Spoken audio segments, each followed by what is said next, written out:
Bonjour à toutes et à tous, ravi de vous retrouver dans Smart Éducation, votre magazine quotidien consacré à la formation, aux nouveaux métiers, aux nouvelles pédagogies, le rendez-vous qui donne un futur à la jeune génération. Aujourd'hui, un concours scientifique pour les collégiens et lycéens.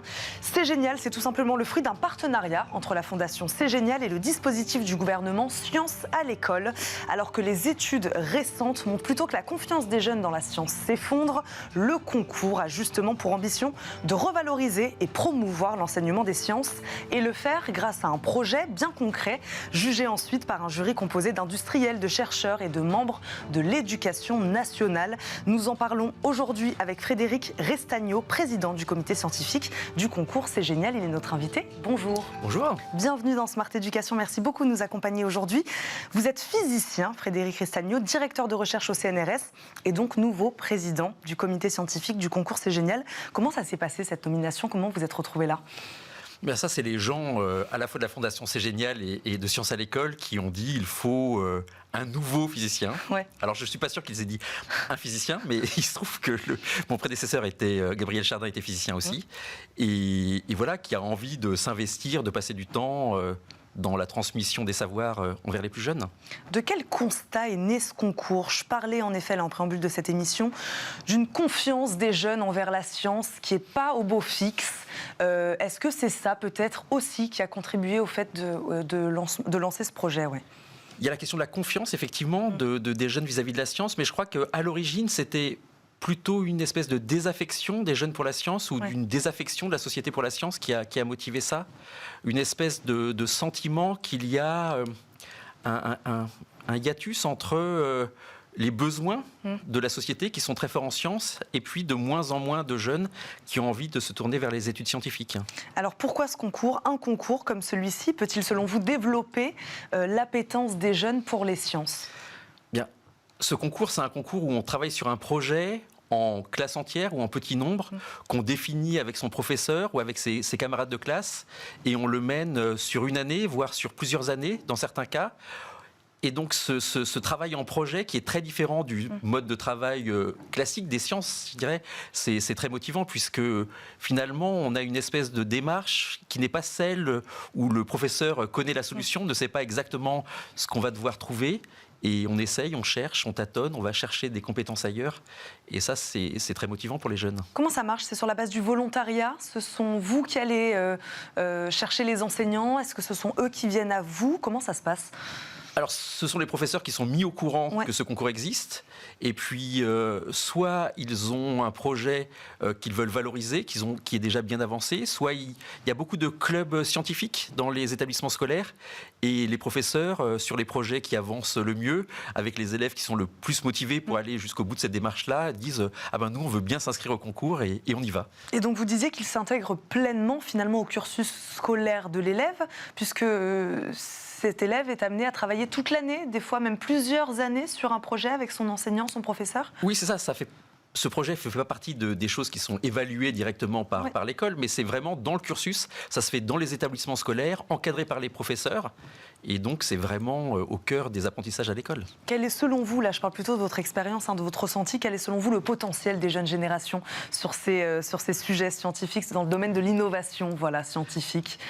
Ils ont envie. Ouais. Je crois que ce qui est le plus marquant, on entend souvent un discours un peu défaitiste sur la jeunesse, et quand on les voit présenter leurs projets, on se dit qu'ils sont vraiment formidables et ils ont envie de s'attaquer à toutes les questions. Là, ce qui est assez marquant, c'est qu'il y a presque la moitié des projets qui tournent autour des questions d'environnement, réchauffement climatique, énergie, et on voit bien que cette jeune génération, elle a compris que les problèmes qui sont devant eux, dont certains viennent de la science et certains, mais les solutions viendront aussi de la science et ils ont vraiment envie de s'emparer de la science pour régler ces problèmes-là. Est-ce que vous avez quelques exemples de projets justement à nous donner, peut-être sans spoiler, ou des précédents projets, mais voilà, qu'on se rende un peu compte, voilà, ce sur quoi ces jeunes travaillent, ces jeunes collégiens et ces jeunes lycéens? Par exemple, un projet d'un groupe de La Réunion de cette année-là qui va concourir, donc je ne peux pas dire ce qui va se passer, mais l'idée c'est de travailler sur le jac, qui est un fruit qu'on cultive à La Réunion et dont mangent essentiellement le centre. Et là, l'idée, c'est d'essayer de valoriser la peau et l'enveloppe extérieure pour l'industrie cosmétique, par exemple. Donc, ils essayent, avec leur professeur de physique-chimie, d'extraire les huiles essentielles de la peau pour en faire potentiellement quelque chose d'utilisable dans le domaine des cosmétiques. Ce sont des projets collectifs à chaque fois? C'est toujours un projet soit d'une classe, soit de 3 élèves, typiquement. Quelles sont les différentes étapes? Comment ça marche? Donc là, vous nous dites qu'on est sur des projets de long terme. Voilà, est-ce qu'il y a différentes étapes? De quelle manière le concours C'est Génial accompagne les enseignants? Parce que les professeurs, en effet, ils sont seuls dans leur classe. Mais peut-être que vous leur donnez quand même quelques tips. Alors, l'idée, c'est que en début d'année, les professeurs ont identifié des groupes avec lesquels ils pensent pouvoir mener un projet au bout. Ils s'inscrivent au concours. Il y a une phase avant Noël où on peut leur donner de l'argent, éventuellement, une petite subvention pour qu'ils développent leurs expériences, parce que ça coûte de l'argent de faire des expériences. Ils peuvent s'inscrire jusqu'au mois de février à peu près, et puis après, il y a des sélections nationales pour le concours des lycéens ou académiques pour le concours des collégiens, parce qu'ils sont plus nombreux. Et ils sont sélectionnés, et ceux qui sont sélectionnés ont la chance de venir à la finale. Pourquoi c'est important de commencer dès le plus jeune âge? C'est vrai que vous parlez des lycéens, ça paraît plus logique. Les collégiens sont très jeunes. Les collégiens, si vous êtes dégoûté des sciences dès le collège, c'est peu probable que la chose vous apparaisse comme naturelle au lycée. Donc il vaut mieux commencer le plus tôt possible? Oui, il faut commencer idéalement dès l'école primaire, continuer au collège et pousser le plus loin possible. D'autres exemples peut-être de projets, Frédéric Restagno? Oui, un projet l'année dernière. Alors j'ai un biais sur ce projet-là, puisque ça ressemble à ce que je fais en recherche, qui était un projet sur la congélation des bulles de savon. Donc là, il ne s'agit pas du tout d'un projet lié à une application, mais qui est vraiment un projet de curiosité lié à la beauté de la science. Et donc, on trouve sur Internet des vidéos d'une bulle de savon en train de geler, et quand la bulle de savon est en train de geler, il apparaît plein de petits cristaux qui viennent progressivement envahir la surface de la bulle. Et ça peut répondre à quoi? Ça ne peut pas répondre à grand-chose, ça peut juste répondre à la curiosité. D'accord. Et ça, je pense que c'est vraiment important aussi de répondre à la curiosité, parce qu'au fond, dans cette démarche où on répond à une question uniquement poussée par la curiosité, on apprend tout de la manière qu'il y aura, tout de ce qu'il est nécessaire de savoir faire pour pouvoir après s'intéresser à un problème plus appliqué éventuellement dans l'industrie. Je disais que le jury était composé notamment d'industriels. Quel est le lien avec les entreprises? Quel rôle jouent-elles? Puisque je crois qu'elles jouent un rôle, elles aussi, dans ce concours, C'est Génial. Alors, les entreprises, elles jouent plusieurs rôles, au fond. D'abord, il y a un rôle d'expertise scientifique, c'est-à-dire qu'une des choses qui est très importante et spécifique au concours C'est Génial, c'est le fait qu'on souhaite que les élèves aient des interactions à l'extérieur de leur établissement scolaire. Donc, dans ce cadre, ils peuvent solliciter des laboratoires de recherche, d'industrie, ou même des industriels pour leur fournir des échantillons s'ils en ont besoin. Et là, par exemple, il y a un groupe de lycéens qui travaillent sur les mécanismes d'amortissement des chaussures de sport. Et ils travaillent avec un grand équipementier sportif qui leur fournit des pistes d'essai, des différents matériaux qu'ils utilisent, etc. Et donc, cette collaboration, elle peut naître dès la fabrication du sujet. Et puis, elle intervient aussi après le concours, puisque les lauréats du concours ont droit d'aller visiter des laboratoires de recherche ou des centres de R&D industriels ou des centres de production industrielle. Et ça, c'est vraiment une chance pour eux d'avoir accès à ces endroits-là, parce que visiter un centre de R&D industriel, c'est pas, on ne pousse pas la porte comme ça. Comment ces entreprises-là et ce rôle qu'elles jouent peuvent aider à rebooster, là encore, la confiance et donc l'envie peut-être de s'intéresser à ces sujets-là? Est-ce qu'elles apportent le côté concret, vous diriez? Voilà, c'est-à-dire qu'un projet scientifique, ça peut se concrétiser in fine et ça peut devenir un métier, tout simplement, aussi.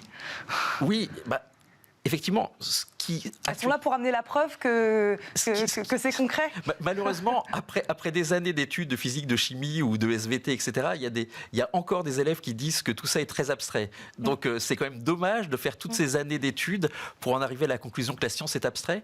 Donc aller visiter les entreprises, ça leur permet de comprendre que la science est concret, et puis de comprendre que la démarche scientifique, celle qu'ils apprennent dans leur établissement scolaire, c'est exactement la même que celle qui est utilisée dans l'industrie. Et ça, c'est aussi important. Il n'y a pas que l'aspect de ce qu'on cherche, il y a l'aspect de la manière avec laquelle on travaille qui est très important en sciences. Le profil aussi des membres du jury, donc des industriels, mais pas que? Il y a des professeurs, évidemment, Ouais. il y a des chercheurs, des laboratoires publics, privés, et puis il y a des industriels, en général des centres de R&D, mais pas que. Il y a des gens des RH, par exemple, qui viennent voir... c'est peut-être encore un peu tôt, mais les futurs talents qui pourront Ouais. recruter, en tout cas, qui veulent voir évoluer cette nouvelle génération. Mais comment vous sentez qu'ils s'intéressent à certains projets, peut-être, de certains finalistes ? C'est l'enthousiasme qui est la meilleure mesure de l'intérêt. Je pense que c'est quand on voit lors de la discussion des prix à la fin, un industriel qui dit ah mais ce groupe-là, je voudrais vraiment qu'il vienne chez nous. Donc là, on sent qu'il y a un projet qui les a plus intéressés qu'un autre, et c'est un peu normal, suivant quels sont les produits que vous fabriquez, vous n'avez pas forcément la même appétence pour tel ou tel groupe. À quelle récompense alors les gagnants ont-ils droit ? Vous disiez ils gagnent un peu des passe-droits pour aller voir certaines entreprises. Comment ça se passe ? Alors ils gagnent des livres, Ouais. des abonnements à des magazines scientifiques, ils gagnent des visites de laboratoire. En général, ça c'est quelque chose qui est très très apprécié. Et puis 2 groupes gagnent le droit de participer à un autre concours, qui est un concours européen de jeunes scientifiques. Et là c'est passé à l'étape d'après. Frédéric Cristagno, si on devait résumer, vous, qu'est-ce que vous avez envie de voir avec ce concours ? Est-ce que vous avez envie de voir la flamme, je ne sais pas, cette petite pépite dans l'œil d'un jeune où vous voyez que lui peut-être qu'il va se lancer dans les sciences plus tard ? Est-ce que vous avez envie de créer véritablement des vocations, ou juste peut-être, ne serait-ce que humblement, réconcilier un tout petit peu, légèrement, les jeunes avec la science ? Voilà, je ne sais pas si vous deviez résumer votre objectif. Alors, oui, j'ai envie de voir mes futurs collègues, effectivement. Voilà. Mais pas uniquement, parce que ça serait dommage. Finalement, j'ai envie de voir des gens qui sont réconciliés avec la science, qui ont envie de comprendre que face aux enjeux qui sont ceux de la génération qui arrive, de réchauffement climatique, de transition énergétique, la science est vraiment un des moyens de régler ces problèmes-là. Et donc je veux qu'ils en soient convaincus. Eh ben, on va terminer sur ces mots. Merci beaucoup Frédéric Cristagno d'être venu nous parler de ce concours. C'est génial. Je rappelle, vous êtes le président du comité scientifique du concours. Merci beaucoup d'être venu sur notre plateau. Je vous remercie. Aujourd'hui, merci à vous de nous avoir suivis. On se retrouve évidemment très vite pour un nouveau numéro de Smart Education. À très vite.